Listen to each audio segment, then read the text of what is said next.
So the question is that there's certainly a popular thought today, not Unitarianism so much as what's called universalism. And the suggestion is that maybe since the Bible describes Christ as dying for the whole world, John says that, the Gospels say that, then maybe God's plan is that ultimately at the end, everybody will make it. Everybody will be saved. There was a man several years ago who wrote the book Love Wins. Now I can't think of his name. Rob Bell. A man by the name of Rob Bell, really popular TV preacher and popular in certain ministry movements, came out with a book and wrote a book. It wasn't new to him at all, had been around for a really, really long time, but he certainly popularized the idea and made it almost the most common idea in the world today, this idea that at the end, everybody's going to make it to heaven. Jesus died for everybody. Jesus took care of the sins of the whole world, so ultimately one day, God will make sure that everybody gets to heaven. It's a very common idea and a very popular idea, and it does seem to have some grounding, if you think about it, in this idea. Depending on your view of atonement, if you believe in some form of universal atonement, then it seems to have some grounding to say, well, wait a minute, I mean, if Jesus died for everybody, Jesus' sacrifice wouldn't be wasted, so obviously everybody's going to get to heaven, right?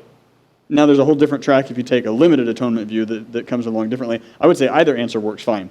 From a Calvinist perspective, you can come along and say, well, actually, the Bible teaches what's called limited atonement, which isn't that Christ died for the whole world, but that Christ died only for the elect.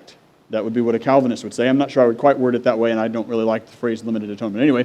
But even from someone who holds to a universal atonement, we would say what was mentioned earlier in the question, yes, Christ died for the sins of everybody, but there's a distinction between that payment being made and that payment being applied. In the same way that if you come to me with a debt and I write you a check, there's a very big difference between me handing you that check and you cashing it into your bank account. If you never do the latter, you still owe your debt. I may have written the check. I may have done all of my part, said, here you go. I don't have much to give you, but here's the $20 that's in my account that will cover your debt. I've made the payment, but until you take it to the bank, you still owe the debt. And if you die having never taken it to the bank, then I've made the payment, but you've never applied it to your account. I would say whichever soteriological scheme you land at, they both work well to say, well, universalism just doesn't work. It just doesn't work. And there's a whole lot of other reasons as well. Michael will share all those with you. Yeah, I would love, I'm holding out for universalism. Yeah, you hope. Inclusivism, you could go there at least. There's a deep, deep hope that somehow we get there and there was a loophole somewhere.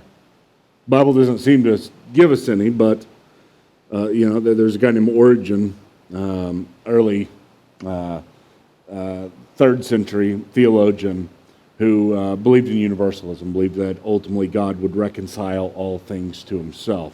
It's called the apokatastasis. There's a popular view. Apokatastasis, I think it's taken from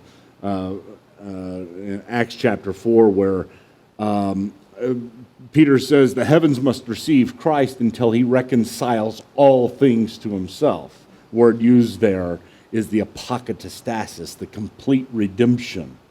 And so is he going to reconcile all things? He even believes Satan and the angels and everybody would be reconciled at some point.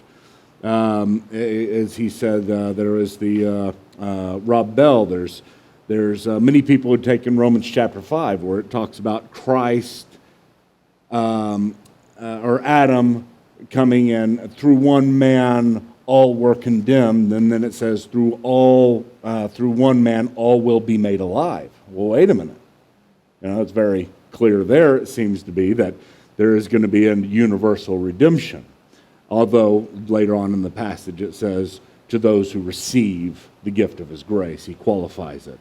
If he didn't qualify it, it'd be Karl Barth, who wrote all these systematic theologies that are wonderful. But Marcus Barth, his son, believed in universalism because of Romans chapter 5, because it seems to be that if Adam's sin was spread to everybody, the only fair thing to do is to spread Christ's righteousness to everybody. However, as much as we might like that to be true, there's just too many clear passages in the Bible that talk about eternal condemnation and an eternal fire and a judgment that takes place. And, on and on we can go with passages that are just very clear about people spending all of eternity in hell. So as much as I want universalism to be true, and as much as I hope that there's a loophole that I'm missing, the best I can do right now is to say the Bible teaches that there's an eternal hell, and I may not understand it. It may be the hardest thing for me to accept in all my Christian faith is this idea that people will be in hell for eternity. That I trust God and trust that my sense of love, my sense of hope, my sense of justice is not greater than His. It's not as if I'm sitting above God saying, God, if you were like me and really loved people, you would forgive even Hitler eventually, and reconcile him to yourself. And so my love is greater than yours. No, I have to borrow from His love even to have a concept of love. So I might add just real briefly there that it's not even just, well, we have these Bible verses that say that there's a hell. Even if someone comes along and says, well, I don't believe the Bible's inspired scripture, I'd say, well, do you follow Jesus? Well, if you follow Jesus, even if you don't believe the Bible's inspired, we have historical record of Jesus speaking very often of that eternal burning in Matthew 24 and 25 and a dozen other places. If you're going to follow Jesus, as painful as it is, we have to say, well, Jesus said there was such a place. And I trust that He probably knew a little more about love than I do. But if I'm going to follow Jesus, then I have to affirm what He said.